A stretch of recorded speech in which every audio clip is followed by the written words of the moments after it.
we're talking about the impact of your website and your social media on your sales. Now, really, what this conversation is about is really for those people who have a sales team. Now, if you don't, and you have like a shop, for example, and you have a lot of foot traffic or what have you, I'm going to try and, the things that I share and the anecdotes that I share, I'm going to try to have it be really diverse so that regardless of your business type, you get a few little nuggets, little seeds of insight that'll help you and give you some additional perspective as you make your own decisions. But the perspective for this discussion, and we'd love to hear all of you guys' thoughts, is what we find is over the years, I've surveyed over 250,000 business decision makers. I know this is my favorite joke, and I make it every time I have one of these live streams. I know I'm only 25. I know I only look 25, but I've been alive for a lot longer than that. And I've surveyed over 250,000 decision maker. I've worked with millions and millions of data from all sorts of sources like the General Population Survey, the Census Bureau, you name it, federal commissions data, you name it, to understand decisions as it relates to using technology for businesses and for how businesses use technology to serve their customers. And so today what we're talking about is, do digital channels really benefit your salespeople? That's really what the underlying idea is. I'm sure you guys have seen things in social media or, maybe seen things on LinkedIn or what have you, where they say, oh my gosh, you have to do digital ads, you have to do Google ads, social media ads, you need to have the greatest, latest, greatest website. But what I find in my conversations, especially those over the last few years with owners and CEOs and key decision makers in small businesses of different sizes, especially ones that have been around like mine for decades, um, what they find is they're like, nah, doesn't really do that much, right? I have salespeople and they're really great. And yeah, my website's super old. We talked to somebody not too long ago, and his website was, I'm not kidding you, 15 years old, 15 years old. Um, we've talked to somebody recently, and their website was literally built in the 90s. I'm not kidding. And so, like with the first iterations of technology, and they've updated it, but it's for the most part still the same, website built like 20, 30 years ago. And they're still operating. So, this whole message, and Sandy can speak to this because Sandy starts a lot of these conversations with these amazing business owners. But what you might be finding and what we're seeing and why I wanted to have this conversation is that a lot of businesses are like, I've got sales channels, I've got salespeople, I've got referrals, and my website and my social media don't really drive any sales. So today we're going to talk about, well, why is that, right? And can they have a positive impact? What are some things you should be looking out for moving forward, and why you may want to have a new look at your website and your social media and how it impacts your brand perception, your effectiveness of your sales team, and how it can impact them. So let's dive in. I am joined by my head of client success, Sandy Johnson Shadwick. Hi, and over the last Hello. couple of years, how many hundreds of small tech providers, small businesses, how many folks would you say you've been engaging with over these last few years? Let's see, over a 7-year period, well over well over 500 people that I've talked to. Wow. Wow. Wow. And that you're engaging with Hmm. regularly. I mean, this year alone, it's like, I think it was like Yes, 200 conversations with CEOs and key decision yes. makers and small businesses, Hmm. small and mid-sized businesses. Now, Change Street, we work principally with a lot of tech companies or companies that sell to other businesses, but this year we've been really expanding it. And so we've been serving customers in all kinds of industries. And so today we're going to share some of the things that we're learning. And the first thing that I like to do, thank you guys so much for joining. Folks are still coming in. So as I always say, grab a drink, get settled in, snuggle down. We're going to have an open conversation. What I always like to do is I start with a little bit of data. So let me make sure that I have got that data up and ready to share. Okay. We asked two questions to the people who registered for this event. And it was just a bit under 100, like 70 executives. I think it was about 70. Yep, 71 executives registered to join this event. And so what I'm gonna do is I'm gonna show you the answers that they gave to the two questions we asked. We asked two questions, one about their website and one about their social media. So the first one was, what role does their website play in their sales or their company's results? That's what it was. What role does it play in the company's results? Very interesting. And then the second one is, on what social media platforms is your company currently have a profile that you're currently published. So let me show you. This will be the only thing that I'll share in terms of, like a slide, so to speak.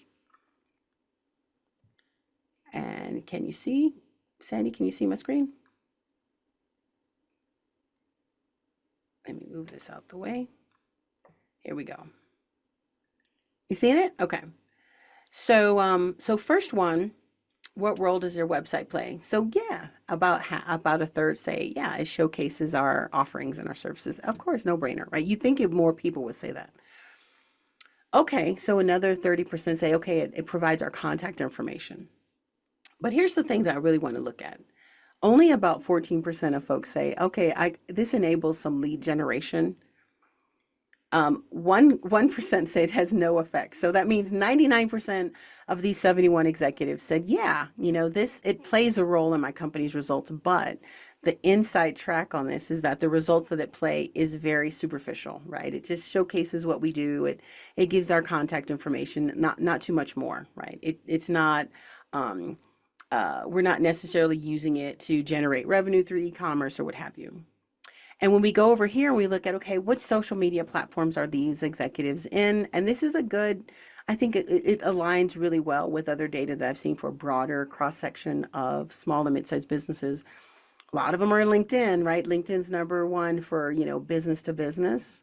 Some of them are on Facebook, but when it comes to everything else, not too many folks are participating. Now, you know, the actual adoption of YouTube and X and Reddit and TikTok and those platforms is much broader.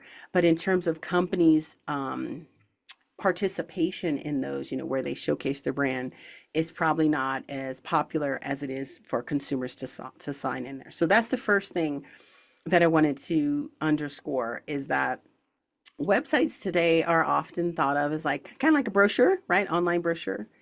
And social media for a lot of companies is non-existent. So for small businesses, they might be in one, maybe two. And I'm sure, and I would love to hear people's perception.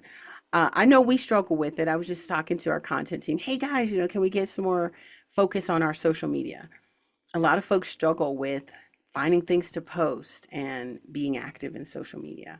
So what we're going to talk about today is, let me go into my notes, is really how do you, some tips of how do you solve those issues. So Sandy, I'm gonna get you in this conversation, Miss Ma'am.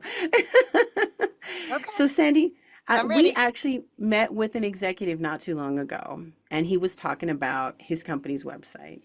Would you say, and first of all, tell us, don't tell us who it was, but tell us the situation, because I think it'll resonate with folks. Um, Talk about, was the website um, modern? Was it well designed? What was the challenges that he faced? So summarize for the group kind of that situation, and tell us if you see that a lot. Is that something is it common that you would see that kind of situation? So lately, I would say like in the past 3 months, I've been talking to a lot of, small business owners and, looking at their website and they're not understanding why they're not getting traffic to their website. Um, and a lot of them I've talked to, this is not their normal job. They don't do website, but they've had to Hmm. update their website because they didn't have anybody else to do it. Um, and then, we have the conversation of we've done traditional marketing and, we've never, dove or anything into social media. So we tried it, but we're not getting the results. And then they ask me, is it really like you have to do all of this for your social media? It's like a second job for me. Hmm. So updating the website and monitoring their social media are hand in hand, but it's become a full-time job to maintain one or the other and not both. So it's really a Gotcha. challenge to Yeah. make sure that their websites are, up to date. And then um, the other thing that I've asked when they tell me I'm not getting the traffic is if they've done any type of scan to see where they are at with their website. And I would say 9 out of 10 that I've spoken to have not, Yeah. and So they don't know. really don't have an understanding as to how that impacts. So it is a definite, issue and challenge for most that I talk Absolutely. to. Yeah. So tell me, and then we're going to go through some questions that I would love you guys to think about the answers that you would have for it. So tell me, how common would you say is that you meet with these decision makers? They have a really solid business, so it's not like a new business, and it's not a company going out of business. They've been in business for a while, but they haven't their website's kind of out of date. When I say out of date, it's the content's out of date, the design's out of date. They haven't looked at it. There's something about their business that's not right on the website. How many Yep. times would you say that's or what percentage of your time would you say that that's been in your I'm conversations when you met with literally folks? gonna go out here, and this is not an exaggeration, 8 out of Mhm. 10. Oh wow, 8 out of 80%. 10. Yeah. Yeah. I've actually gone on websites because I view them when I, talk to my clients and my customers. And there was one, I won't, name names, but I could Yeah. literally see that it said URL broken on their website. Oh yeah. And there were two that I tried to get on, and SSL certificate was not there, so I couldn't look at their Oh website. They weren't wow. aware of it at Yeah. all. Yeah, yeah. No, So that these are great. yeah. Yeah. And look, Mhm. if any of you guys are in that situation where you're like, "Oh my gosh, my website's a little out of date." We've experienced it too. We're an agency. This is our business and we devote our time and energy. We have amazing content producers and you name it. But there's only so many hours in the day. And when you're a small company, right? Yesterday we were having a conversation with an executive at a small mid-sized business and he was talking about he was the head of business development, but he also was the head of account management and the company was doing really well. And he was looking about ways to grow and a big struggle that he was having was, hey, my website, the content's up to date, but the design is horrible and he knew it and it wasn't a great design. But he was like, I just don't have time. He goes, I have all these ideas of what I want to do, and I would wonder about everyone who's in the room today. Are you guys in the same camp? Do you have all these ideas of things you want to do, but you just don't have the time? Or maybe you're not a graphic designer and you don't know one, or the graphic designer you're working with is gone, or maybe you're not a developer, you're not sure how to, really get the next level in WordPress. This is a story we hear a lot. And so I'm going to talk about the questions, as it relates to this topic.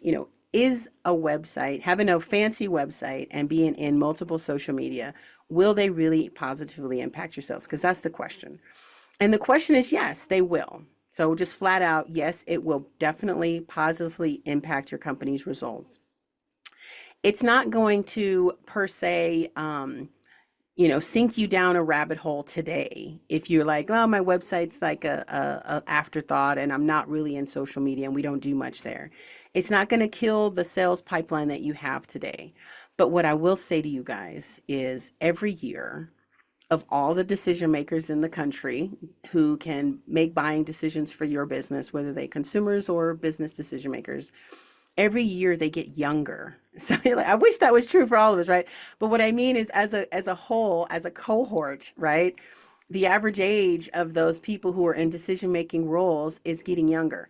And I would actually argue that the average age has even increased a little bit more quickly in these last few years, especially the last two, because a lot of big companies have laid off a lot of people. And oftentimes, a lot of the people that get laid off, and you guys might have stories of this, are actually older, right? They're over 50 years old. Now, companies don't necessarily, I'm not going to accuse anybody of targeting older workers, but when it comes to companies trying to downsize operations or right size or whatever, the older the worker, the more expensive they typically are, the more they're likely to be associated with a process or a part of the business that has, older technology or older processes. And so that's the part that they often, you know, renovate, so to speak, and replace with technology, AI, new workers, younger workers, less skilled workers. So what does that mean for you? Well, it means that a lot of those decision makers that you used to deal with that might be, like me, the second time around at 25, right? Or maybe even older, a lot of those guys are gone. And now it is decision makers that are, maybe in their early 30s or mid 30s or even younger, So the age of a lot of these decision makers is actually dropping. And because of that, their social norms are a bit different. So it's not a huge generational gap, but some things there are some really big generational gaps. So the younger the decision maker, the more important social media is to how they develop impressions about your brand, what they consider to be a trend or important topic, because what they see in terms of conversations in social media. And so the impact of social media on their decisions and their perspectives is greater the younger the decision maker. So if you're in a company and you're used to dealing with folks that might be more like us, right, or like me, a little bit older, and I try to limit the amount of time I spend in social media, right? Then it won't have an impact on you. But if you are finding that the decision makers that you're interacting with are actually becoming younger and younger, then social media is actually quite important. It's quite important if and only if when they are referred to your company, right? They maybe one of their big clients are like, hey, you should work with ABC company. They're amazing. The first thing they're going to do is they're going to look at your website and they're going to look at what you're doing in social media. So that's the first thing that'll put in your brain. And if that's got your wheels turning, you're like, maybe there's some questions that you have. So let me go through the questions. I have got 4 questions that you guys might be asking yourself. So the first one, and we're going to answer them too. The first one is it worth the effort to spend time on your website and your social media? So just like what Sandy said, 8 out of 10 times she's meeting with these decision makers and they're like, man, I don't have time for this mess. So that's the first question I want you guys to be thinking about. Is it worth the time? So we'll talk about that. The second one is, hey, I'm doing just fine without, having a fancy website or being in social media. Do I really need them? And so we're going to talk about that too. And I've kind of tipped my hand a little bit for that question. The next question is, all right, I believe you, Nico, right? I believe you, Sandy. I think, you're right. And I'm seeing it, right? I've got these younger decision makers. I've got younger people that I'm trying to hire, right? I'm trying to, reach these younger people. And I see that social media is very important to them. So, how do I get started? How do I get started to really go into these tools? I tried it. It didn't work too well, or I don't have enough time. So how do I get started? And then the last one is, okay, I believe you and I'm starting. What kind of results should I expect? So those are the 4 questions. If you guys have another question you want us to answer, just post it in the chat and Sandy will be looking at the chat. If you're on the live stream, post your questions in the chat. We're going to do our best to pay attention to the questions in live stream and the questions in the event. So let's circle back. Now, post your questions whenever you want. But let's circle back. Is it worth it to spend time on your website and your social media? So before I give my answer, Sandy, what do you think? You're meeting with folks that are struggling with this. So what do you say to them? Um, when I'm meeting with people, they're, like I mentioned before, they're realizing the importance of, social media. And they're, really asking question as to how do I, how do I get to my audience? I did a whole bunch of posts and I got nothing, or I get people to the website and they're either bots or, tire kickers, as some of them put it. So you could tell the ages that I talk to. Mm-hmm. Um, and there's some that have delved a little bit more, I would say. And like I mentioned, they're like unaware when they start of how much work it is. Um, a lot of people think you can just make a post and just post it and leave it. And they're, really starting to understand that you can't do that. You have to monitor it. You have to look at the analytics. You have to see if you're reaching. monitor comments, and then in the same time, all kinds of analytics to your website. But the main question I get is, how do you know what message? How do you know what message to put on social media? And how do I, put the right, I get told a lot of words, but how do I get them to my website? Because I don't Mhm. seem to be, generating any more traffic. Sure. Great point. Great point. Okay, so let's answer this question. Yeah. So the first one is it worth the time? So I would say the answer is yes, it is worth the time, and it's a function of how much time you have that you can allocate. So for me as a business owner, I'll be honest with you, this has been a struggle for me personally, okay? Me myself. Now, I'm old enough that actually when Twitter and Facebook and LinkedIn were new, I was working, okay? I was a business person. And so I was one of the first, I was early on and creating a profile in a lot of these platforms and reaching back in the day when it was like 500 followers was like a big deal, reaching that milestone and watching that journey. But over the course of my career, it's like, you know, today there is actually a profession called I'm an influencer, right? And that's what people do. That's their job. Their 100% job is they are an influencer. They produce content. They interact with people in social media, and they monetize those interactions in one way or another, and that's their only job.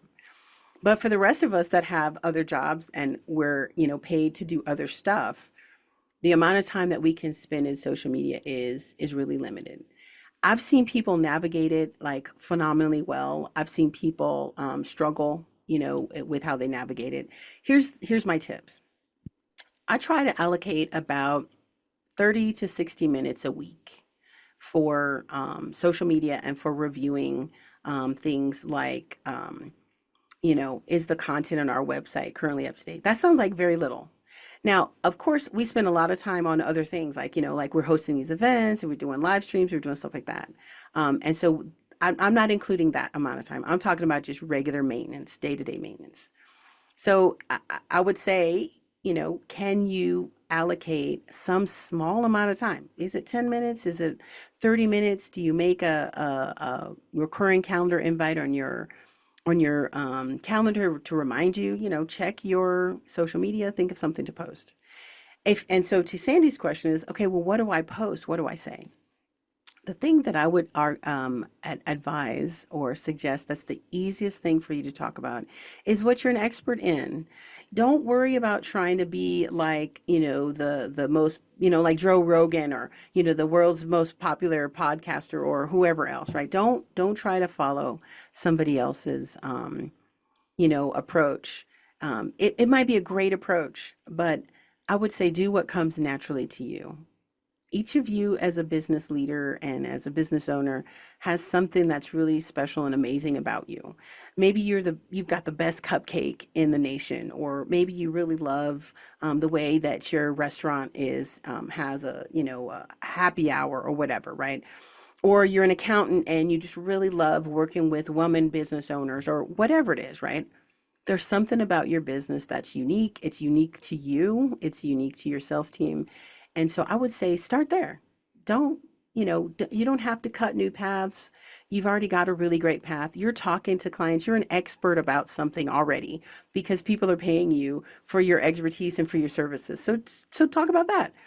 If you have a house cleaning service, for example, and you got a few clients and you're like, well, what do I put on social media? How about put on social media how to get a spot out of a carpet, right? And you're like, what?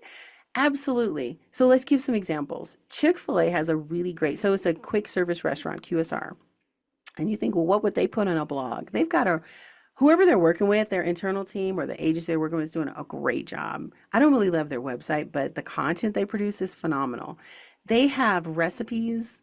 They have posts about, how do you take one of their pumpkin pie spice milkshakes and make it a cake or, they make recipes. They have the funnest content, and that content is right down their lane, and that becomes the foundation of their social conversations. What great things to talk about. So if you have a restaurant or, whatever you're doing, stay in that lane. It's a great lane. People find it valuable. Produce content about those things.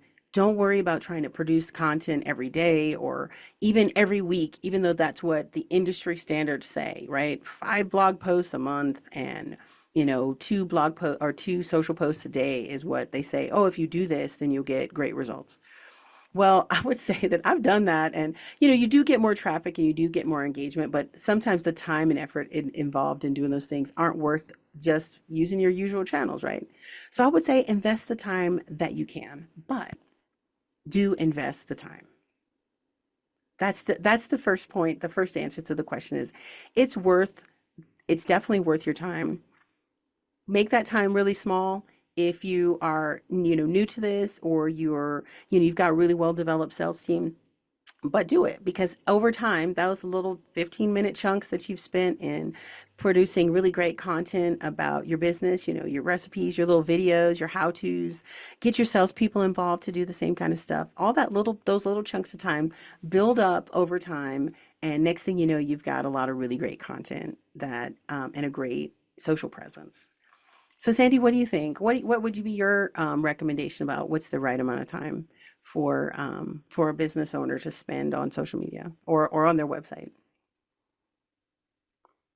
Um, I'm going to agree. I'm going to say, small steps. So just take as much time as you need um, to do what you need to do. But I think, like you said, kind of think outside the box.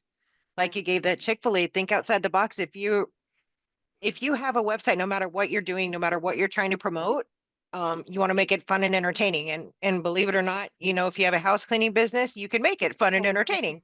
Dog walking, you Absolutely. can make it, fun and Yeah, entertaining. So, um, just take your business and your idea and, just sit down and try some things at first and just small, not all at once. You don't want to like jump in, just small steps, like maybe a slogan and see what that does. And then with a slogan, maybe add some other creativity.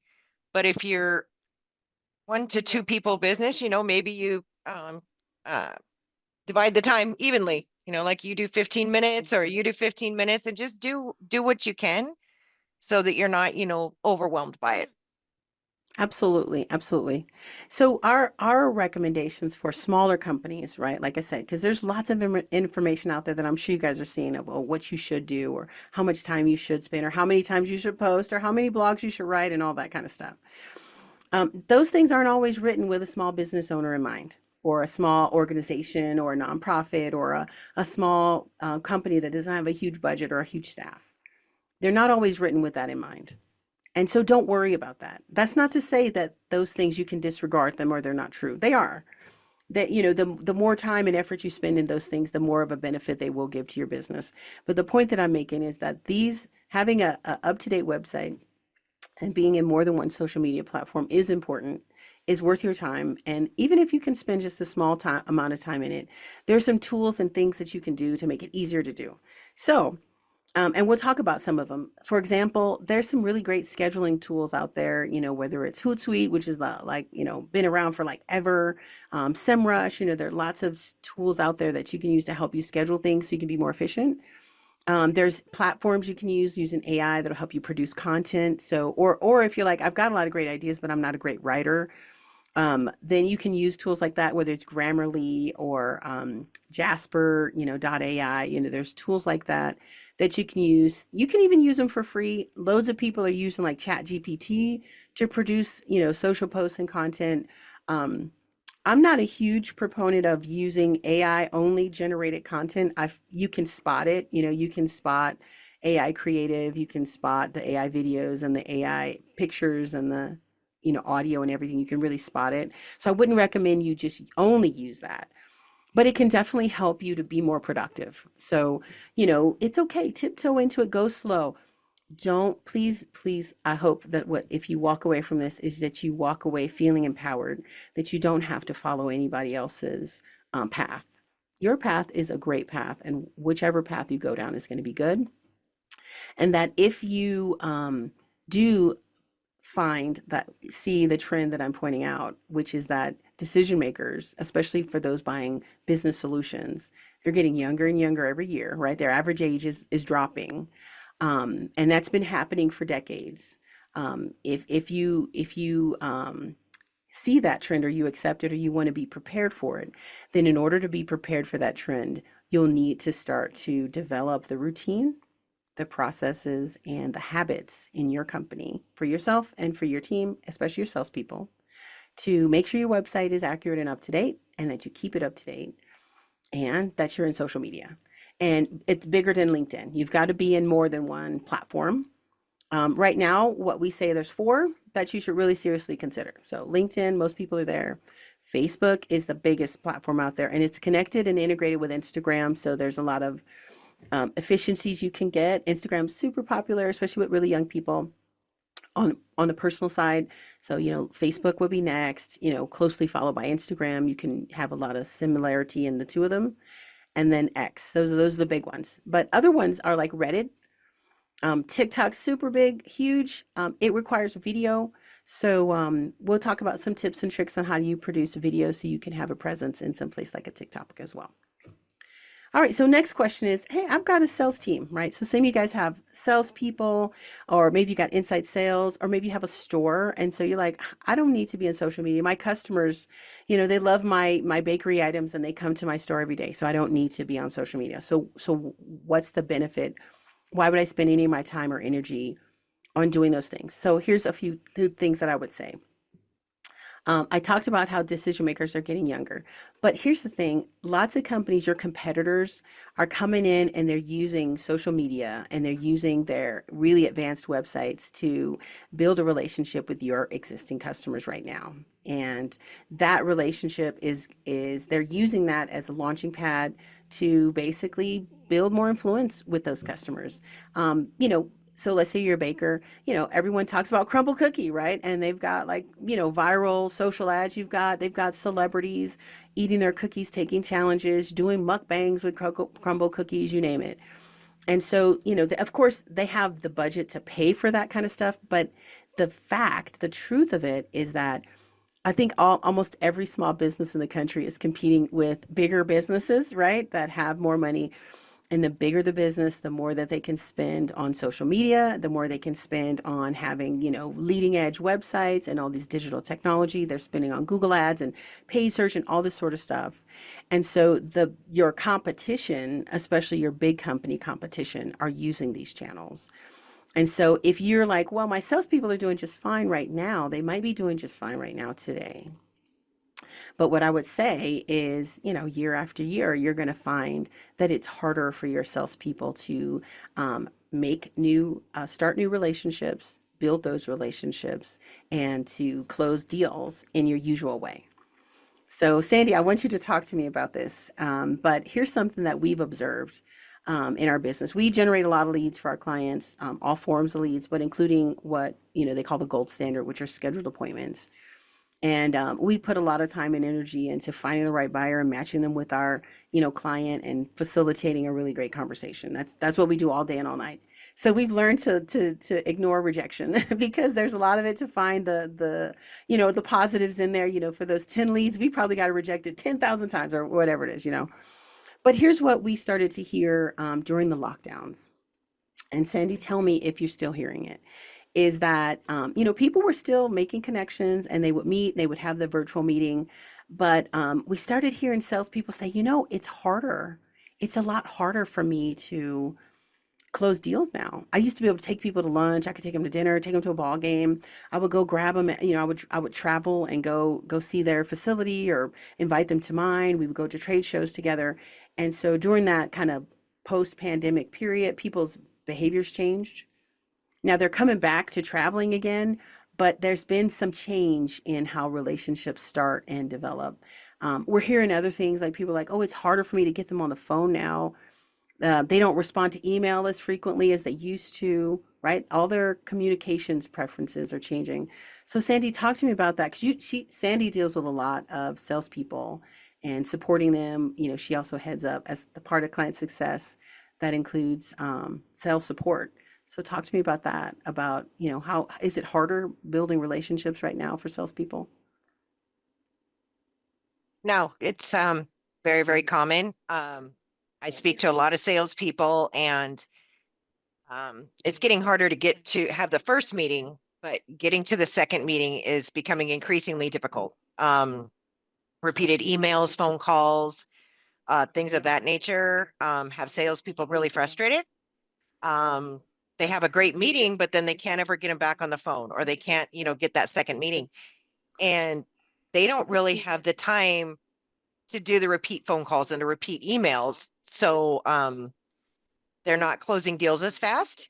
Mhm. So they're, a lot of people I talk to just want some, additional help, which is what we provide, which is, following up with people. A lot of times it's just because everybody is so busy.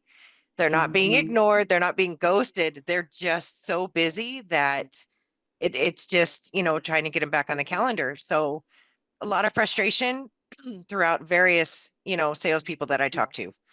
Yeah, thank you for that. Yeah, it's and I think it's I Yeah. couldn't agree with you more. People are busier. There's been so many challenges economically that people don't talk about as much.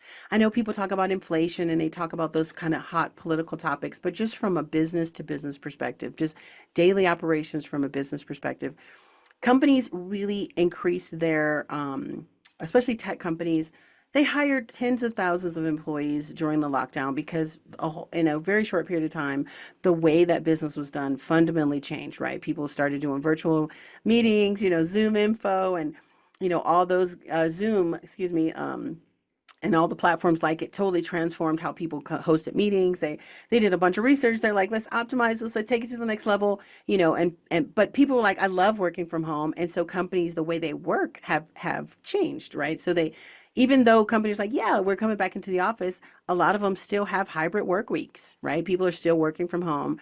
And so you used to be able to call them in Yeah. their office, right? You could say, hey, I got your office number. I'm gonna call you in office. Well, they're not there as much, or now they're in their office, but they're roaming around or they're doing other stuff. They're in more virtual meetings because they're like, hey, we don't travel as much. These are some trends that we're seeing. It's more difficult to travel now. It costs more in some cases, it costs less in other cases, but business people, salespeople may not be traveling as much. So again, the way you reach them is different. The how you reach them is different.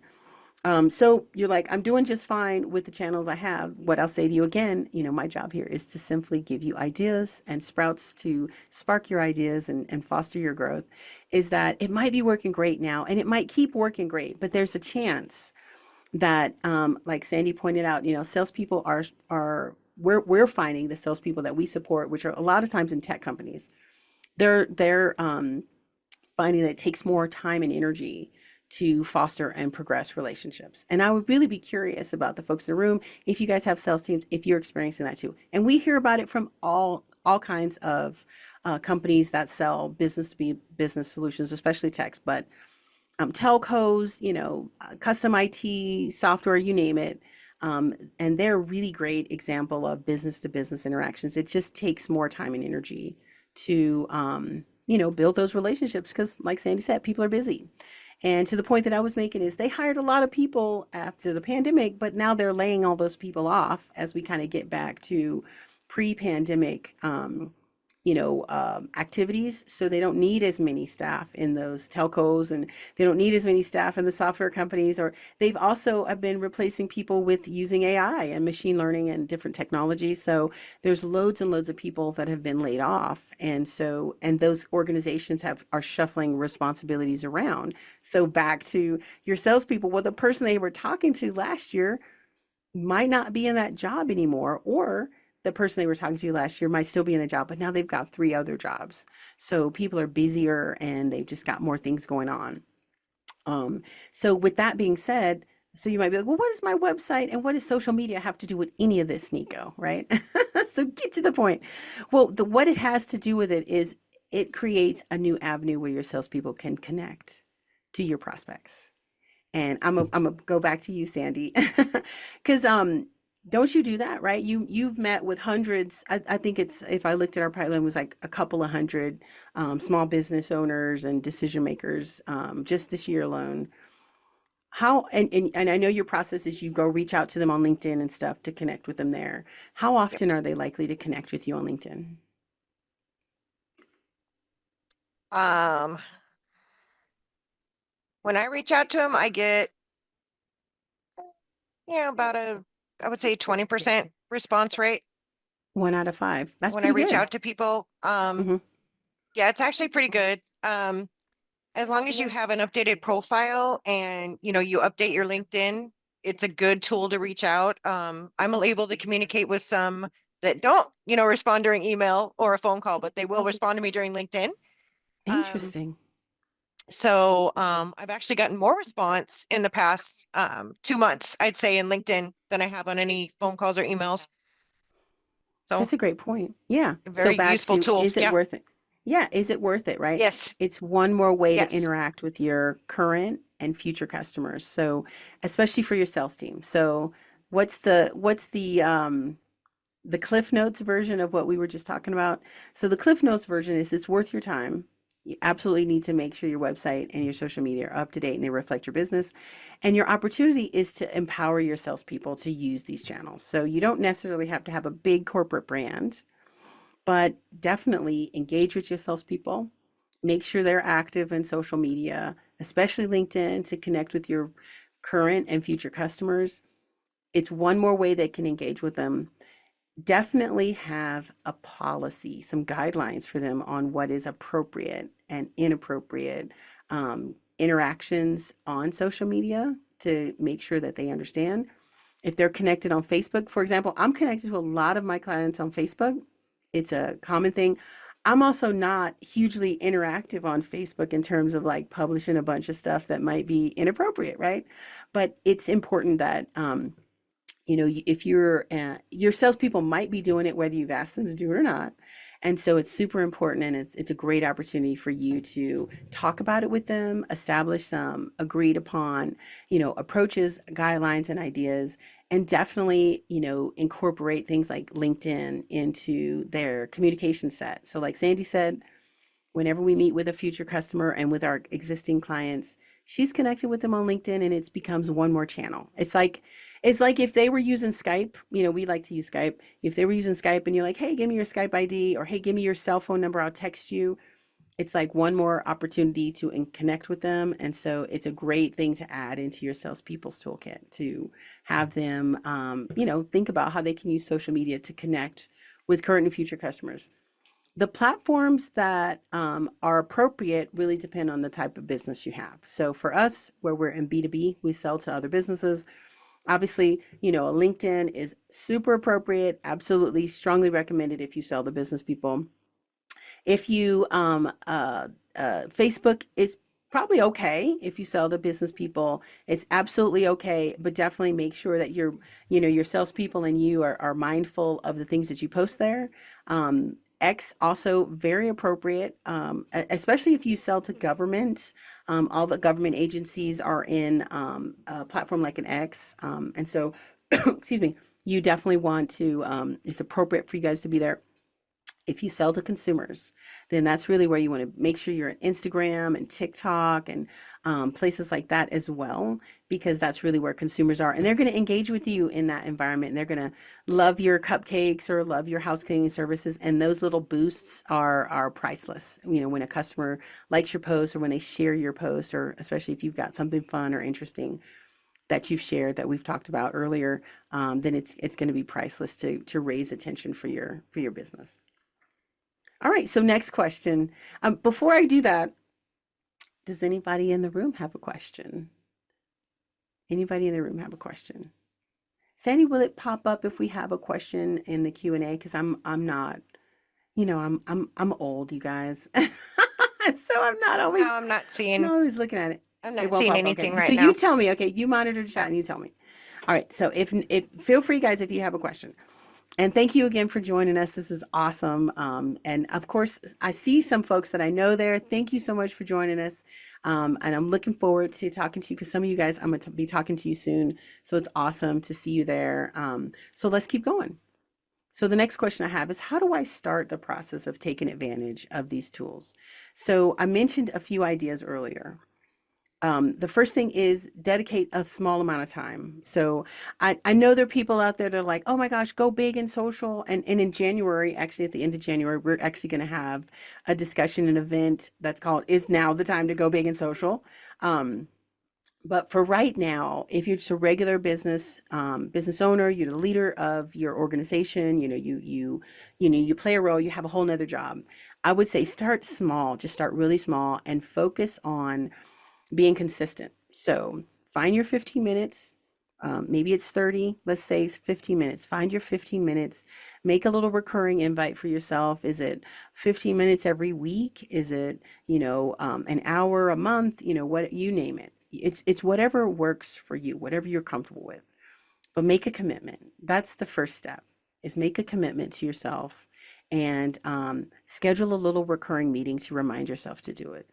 And then go in there and think about where you're going to focus. So tell yourself, okay, where do I want to focus? That's the next question, is to ask yourself where you want to focus. Do you want to focus on your website and make sure that every page in your website has, updated copy and it really reflects kind of what your business is trying to say today? And then once you've done that, then you move on to other things like your social media descriptions and profiles. And then once you've done that, then you move on to your social media posts. You just make a list. That's what I do. For me, it's really helpful. I have two really young children. I run in this company. We've been going through a lot of different changes. A lot of our big clients have been going through a lot of different changes. And so I find myself with less and less time to do things that aren't directly related to client work or business development. And I would imagine, and I hear this a lot, that a lot of business owners have the same challenge, right? You're like, I only have so many hours a day and I have so many more things to do now. And so I just don't have time for this. So I would say find whatever amount of time that you can schedule, and don't worry about if you feel like it's too much or too little, or it's probably never going to be too much, right? But don't worry about if you're like how much time you have. Don't worry about that. Just make the commitment to yourself and make it as small as you want to, that you feel comfortable with, and then commit to it, right? Be consistent with it. And then just make that list. That's what I do. I make a list of things that I want to do. And then I refer to my list in my little time that I go and reflect on this stuff. And I check things off one at a time. I update this copy on the website. I did this social post. I did that. I made this little video. And please, guys, don't beat yourselves up. Because that happens too, right? You're like, oh man, I didn't do it. Or, oh, this is bad. And right. And we get caught up in that kind of negative emotional cycle. Please don't do that to yourself. You guys are awesome and you don't deserve that. Just if you didn't get done what you were hoping to do, focus on getting it done the next week. If you didn't get as much done as you were hoping to do, think about some ways that you might be a little more efficient. See if you can get a little bit of help. And so we were talking about your salespeople. Your salespeople could be like a treasure trove of content for your corporate brand and for their own and for your own, you as the business owner. Sit down, you can have them use their phones, make a little video, ask them what are the top 3 questions that get asked. Like Sandy's my head of client success. She meets with a lot of our future clients and a lot of our new clients. And I'm asking her questions all the time. What are the top questions you get asked? So I'm gonna put you on the spot, Sandy. What are the top 2 questions that you get asked when you meet with a new potential client for Change 3? When I meet with a potential client or new client, Yep, either one. um, Yeah. I think the first one is what a lot of people may not do. But the first question I ask them is to tell me about themselves and tell me about their business. How Mhm. long have they been in business? What do they do? To really get an understanding and open the conversation. And then, ask them what they've been doing, how, effective, especially if they're asking for any guidance, what have you been doing so far, and Mm, how effective has it been? yeah. And then just open up the conversation more for them. And then, What kind of questions do they ask you get an most? understanding. Yeah. Oh, wow. Do they ask? Yeah. Yeah. They ask, um, like, especially when it comes to when I'm dealing with our new website clients, um, the first thing they do is they ask me, I want to make it bright and shiny. I just want it bright and shiny and new. How do I do that? Yeah. And, or, if they're really, into it, or when they're doing like lead generation, they're like, how do I get qualified leads Yeah. that, you know, that have a challenge, have a priority that I really want to talk to. How do I get those people? Because we're not getting those people now. Yeah, yeah. So, and then So outside of saying, "Hey, hire us," that's how you're going to get them, right? What do you, what do you often tell them? You have a conversation with them. Um, what do you often share with them when you have that conversation? I'm probing you because I have this hypothesis that salespeople are a great source of research, right? They're talking to potential customers, they're talking to existing customers, and so they're hearing what your customers are struggling with, what they're looking for an outside expert to help them with, and that in and of itself is like research. And so it's like, Mhm. okay, well, what are those questions? And so Sandy, could you boil that down into a 2 or 3 minute little video that you would share that could be shared on social media, like a how to? What do you think? Would you be able to do something Sure, like that? Yeah. it'll take me a minute, but yeah, Yeah. um, something I could do. Yeah, definitely. I love it. When they ask me, yeah, when they ask me questions, you kind of mention, I say hire us, and actually that's not the first thing. The first thing is to really see how they want to grow and what they're looking to do, and then offer them some guidance on things they might be doing, that they might add. Just I don't give away our secret sauce, but a little bit of it, just Yeah. to I'm more interested in the relationships. I really want to know, what they're doing, and is it working, and well, have you tried this? Oh, and just suggesting things that they might try. And it really gets for, an insightful conversation, because I'm really getting to understand them. And um, I feel like they understand that I know about their needs, and I'm really listening to what they're looking for. So Yeah, that's awesome. So my point was is your salespeople could become producers of content for you too.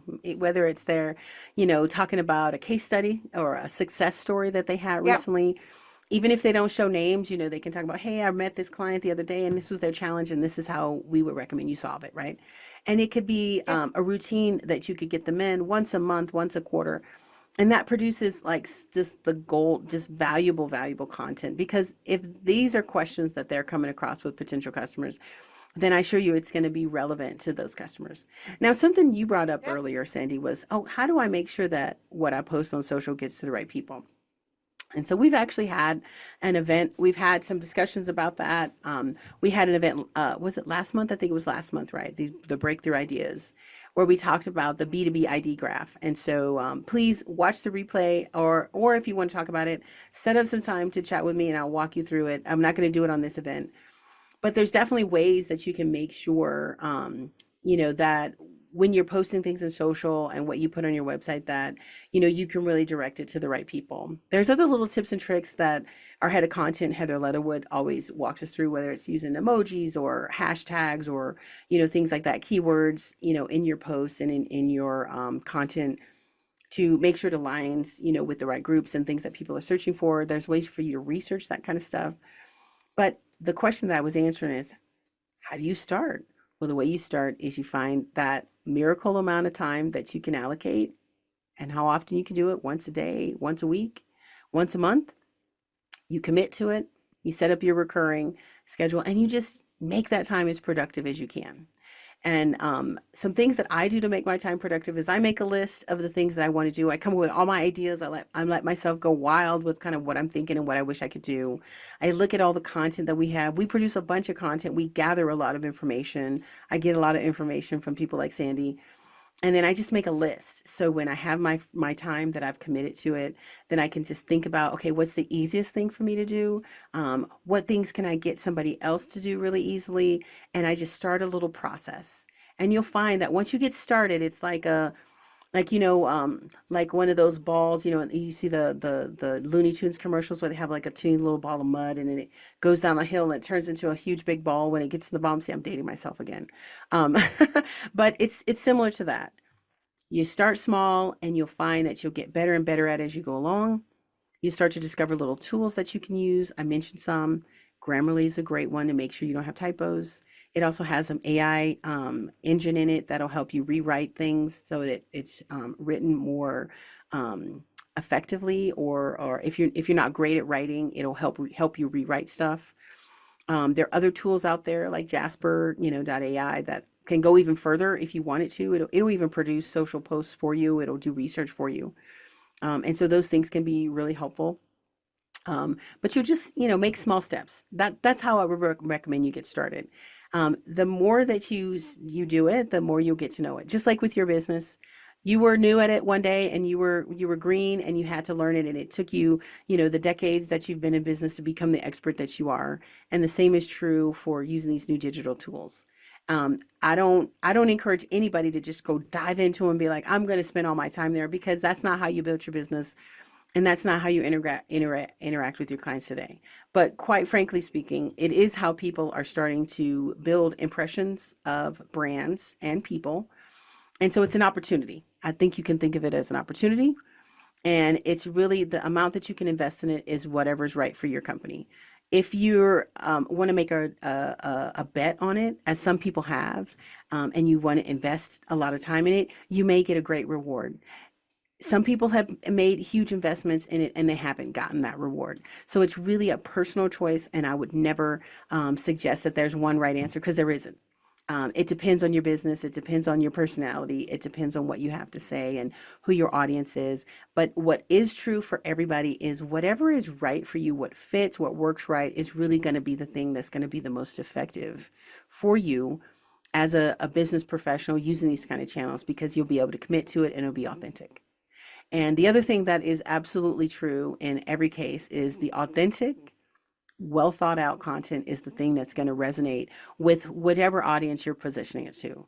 So if it's contrived or it's fake or it's not well thought out, it doesn't reflect your business or your brand, then it's really not going to have the effect that you want. So it's all about being authentic and just really thinking about the thing that reflects your brand and what you do the best.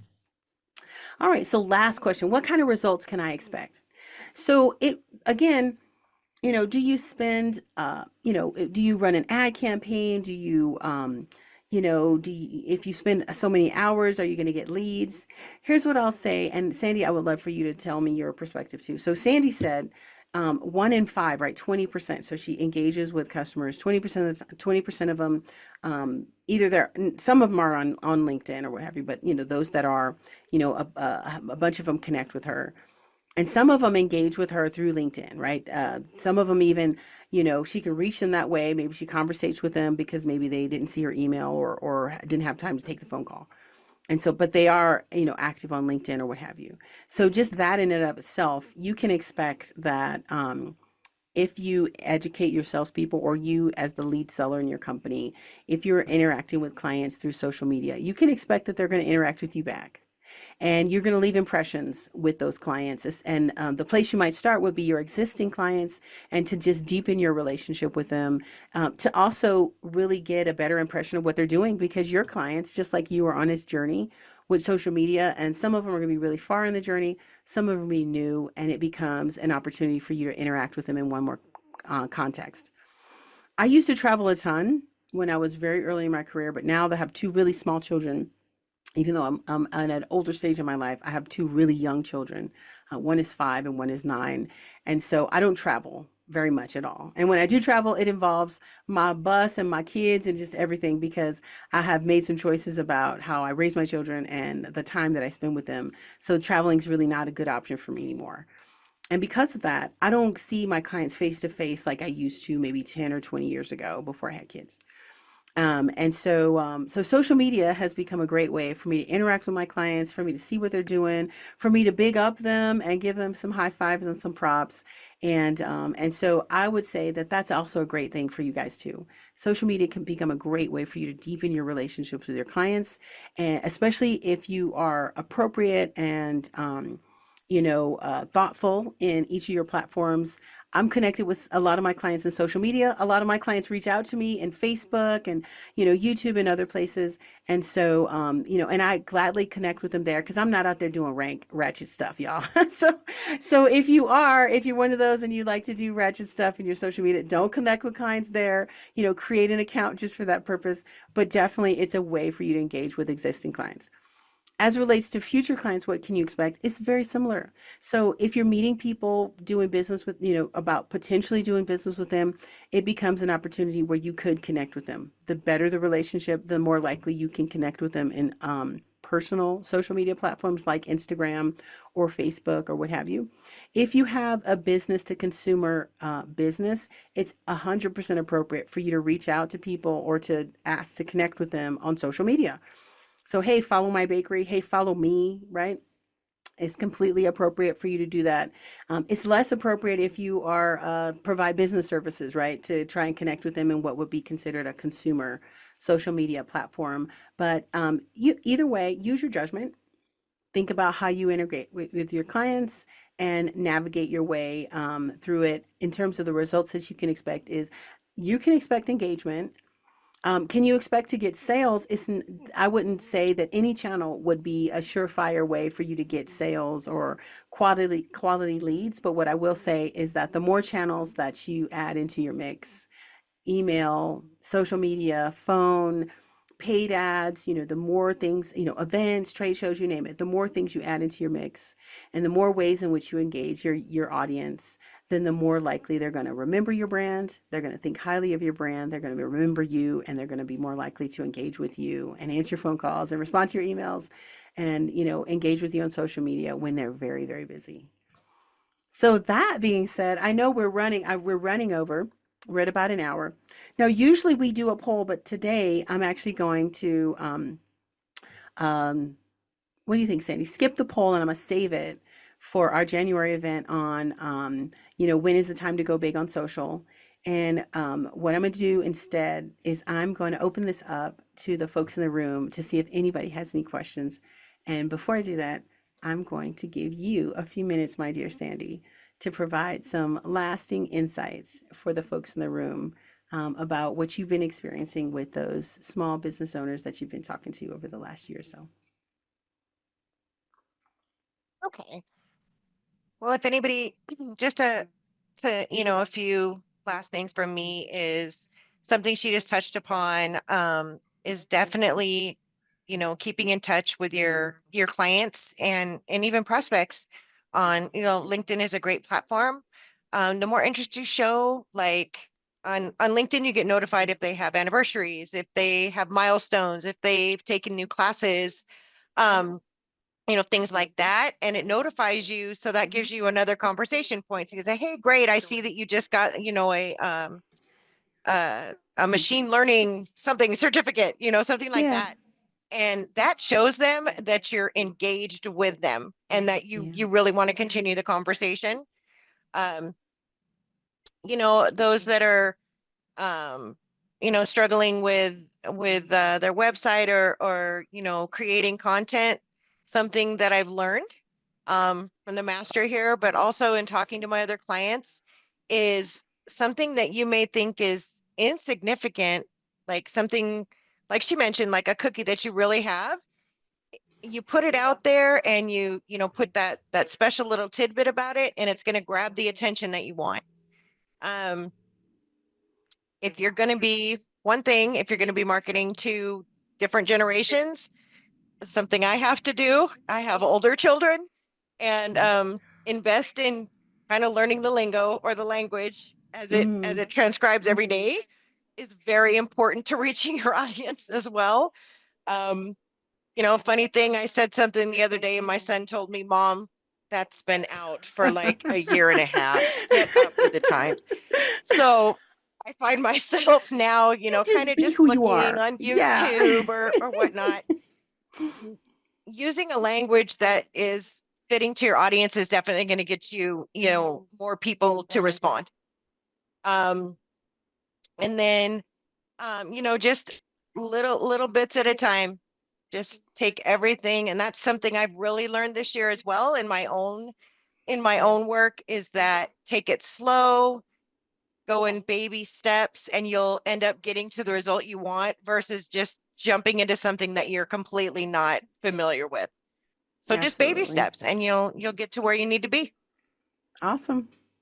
Well, guys, I'm going to wrap up today. Thank you guys so much for joining us today. And our final closing thoughts are make baby steps, think about the future, because generations are changing. Watch the trends, the way in which you engage with your customers. It takes more engagement. They need to be, reached and touched and engaged more than they used to. Whether they love you or not, people are busier. They've got more things going on. And so you've got to put in more effort. And the more places in which you can be to engage with them and reach them and keep them thinking about you, the better. So you just take it one step at a time. You cut your own path. Whatever your path is going to be great for you. If you want to try and follow or to, follow the industry benchmarks, just take your time one step at a time. It's never going to be helpful if you stress yourself out or you try to do something that you're not ready for just yet. Just start slow and work your way up. I think what everyone could say, whether it's Joe Rogan or iShowSpeed or some of these guys who've built, or even Mr. Beast, they started with one subscriber at a time. And they've been doing this stuff over many, many years. And so it built up. They didn't come out the gate, with 7 million followers or whatever it is where they at today. Mr. Beast, I think he has hundreds of millions of followers. They didn't start there. They started off with 0, just like the rest of us. And they put in, increasing amount of time as they figured out their way. And the same is true for all of us. The journey is the same for all of us. You just start where you start. You start small, you be as authentic as you can, you be as real as you can, so you can commit to it and follow through with it and show yourself the best way in the most authentic, interesting way you can, which is what you're doing right now. And just take your time with it and you'll be fine. So I'm here to give you that rah-rah pep talk to say that, whatever yay, right? You're great. Yeah. Don't worry about what everybody else does. Just start and take the time and start slowly. And if you need some help, there's people out there can help you, whether it's us or other people. There's loads of people out there that can definitely help you. And again, with who you choose to help you, pick the group or the person or the resource that you're going to just love to work with, because this is something that you just chip away at it, right? How do you eat an elephant? One bite at a time. So with that being said, thank you guys so much for joining us. This is our 5th in our Growing Happily series for 2024. We have one more next month, so please join us. And as always, like, subscribe, join, follow, what you name it, right? Connect with us. We're in just about every social media for content, Reddit, LinkedIn, Facebook, X. We're even in True Social, y'all. We're about to join Blue Sky. We're not in TikTok, but we are in YouTube. So follow us wherever you are. We'd love to meet you there. And next month, for the last month of this year, our focus is on wellness. So you might be thinking, what does growth have to do with wellness? It has everything to do with wellness. Your attitude, your physical wellness, the organization, the environment you create in your company to create healthy, constructive conversations, for people to be relaxed and creative and innovative. It has everything to do with how well you're going to grow. And so next week, we've got the folks from LU Health. They're a new mobile app. They've been making waves in North America, but especially in Canada. And so they're going to join us. And we're not going to talk about their app. We're going to just talk about wellness, because that is a huge topic this year. I'm sure you guys have seen the statistics about the rise in mental health challenges for Americans this year and even last year, throughout just post-pandemic in general. More people have, ended their journey in life in 2023 than they had ever before that. And I don't think they have the statistics for 2024 yet, but it's just been a real rise of just people struggling with different things. And so wellness is so important. And I thought the best way to close out 2024 is to talk about wellness, to make sure that we all prioritize it and that we see that it actually does affect our brand. And something that I'll leave you guys with that people say about me a lot, and I would love it if you guys disagree, but people often say about me is like, oh my gosh, Nico, you're so nice and you smile. And, I sign my emails with smiles, and it is truly authentically me. I try to make a lot of lemon flavored items when I get lemons, and it is really an approach. It is a choice. And I can tell you it has been a journey over my whole life to be this way, and it is a skill that you can learn. And so I'm going to give you guys a sneak peek into how I do it. it's kept me alive and kept me with only a small number of wrinkles and a small amount of gray hair. So I think it's working okay. And so join me next month. It's, I think, December 16th. Is that the date, Sandy? It's December 16th. I Yep. believe it's a Monday, early in the day. I think it's like noon, 12:30 Eastern. So just before the holidays. So join us. I hope you guys have a wonderful Thanksgiving, and I hope you have a moment to reflect on all the amazing things you have to be thankful for, even if this year was a struggle for you. If you need anything, if you need ideas and you want to chat with either of us, we would love to chat with you and share with you the things that we've learned and the stuff that we're doing. And again, just thank you so much for spending some time with us today. It was a joy. And we'll talk to you soon. Thank you guys. Have a great day.